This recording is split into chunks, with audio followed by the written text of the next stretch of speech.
بسم اللہ الرحمن الرحیم۔ السلام علیکم ورحمۃ اللہ وبرکاتہ۔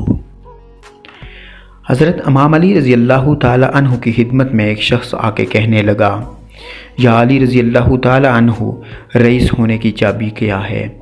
بس جیسے یہ پوچھا گیا، امام علی رضی اللہ تعالی عنہ نے فرمایا، اے بندہ خدا، یاد رکھنا جو انسان صبح اٹھنے کے بعد یا رزاق یا رحیم 27 مرتبہ پڑھے گا اور پھر اس امید کے ساتھ دن گزارے گا کہ اللہ کا کرم میرے ساتھ ہے، اور حاضر دماغی کے ساتھ اپنے فیصلے انجام دیتا رہے گا اور اپنے وقت کی قدر کو اپنا فرض اول سمجھے گا، اور جب رات کا اہتمام کرے گا اور اس ورد کو 27 مرتبہ پڑھ کے اس امید کے ساتھ سوئے گا کہ اللہ کے کرم سے اگلے دن سے اللہ کا کرم اور بھی مجھ پر زیادہ برسے گا۔